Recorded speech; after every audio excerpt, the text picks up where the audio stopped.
Welcome back to the Conveyance Desk. In episode 11, we covered the first 90 days after transfer. What new owners need to settle in their first 3 months. Today is episode 12, and this one is about mortgage cases on the seller side, releasing a mortgage as part of the sale, the bank coordination, the settlement figure, and where these cases derail on transfer day. Quick reminder, this is general educational content, not legal advice. Every mortgage has variables, bank, loan terms, settlement charges, so use this as a guide. Then validate your own loan documentation. Here is the framing. Most to-buy sellers are releasing a mortgage when they sell. The property is encumbered, the bank holds the original deed.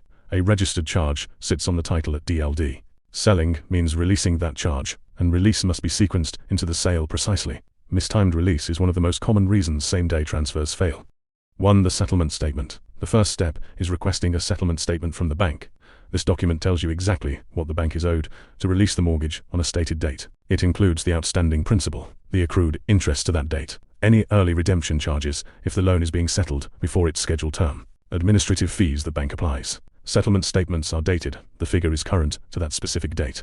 If the transfer date moves, the figure moves with it because interest continues to accrue.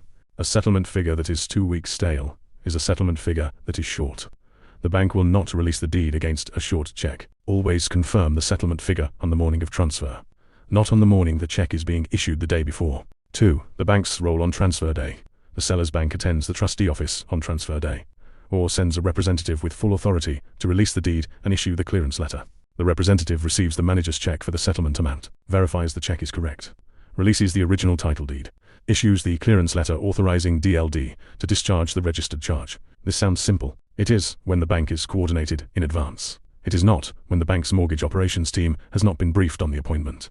The most common failure is not the bank refusing to release. It is the bank not knowing the appointment is happening, or sending a representative without the authority to release on the day. 3. The check split. The buyer's purchase check is split. One portion goes to the bank for the mortgage settlement. The remaining portion goes to the seller for net equity.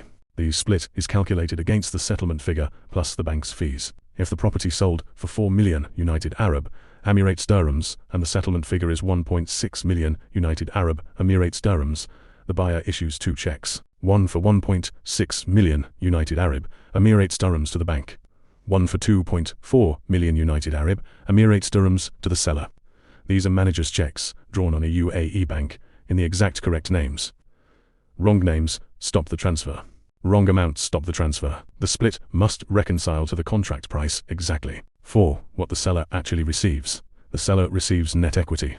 This is the sale price minus the mortgage settlement, minus any fees the seller has agreed to pay. It is not the gross sale price. Sellers sometimes plan their next purchase against the gross figure.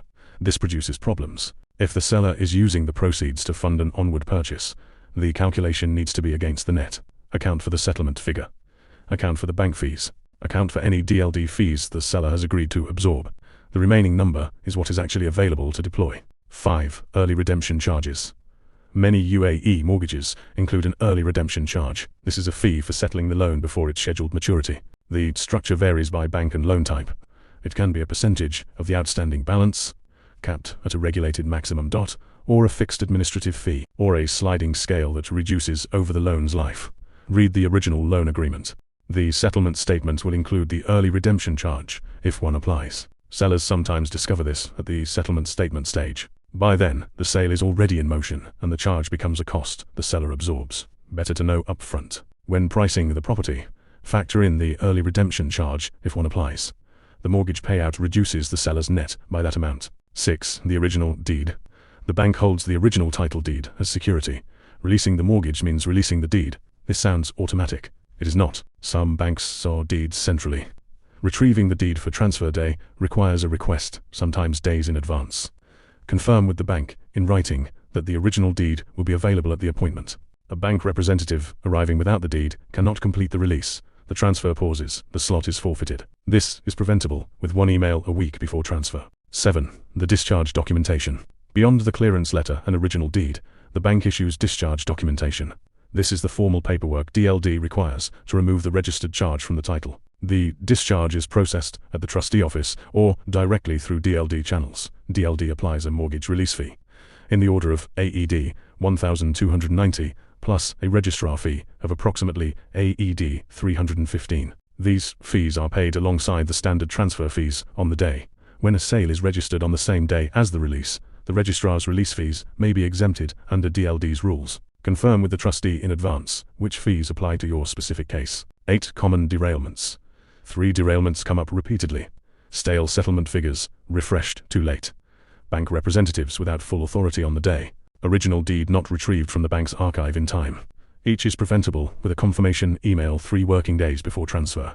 Settlement figure refreshed. Bank attendance confirmed. Original deed confirmed retrieved. When sellers manage the bank coordination directly, they sometimes miss these confirmations because they assume the bank will handle it. The bank handles its own role, because it does not handle the coordination.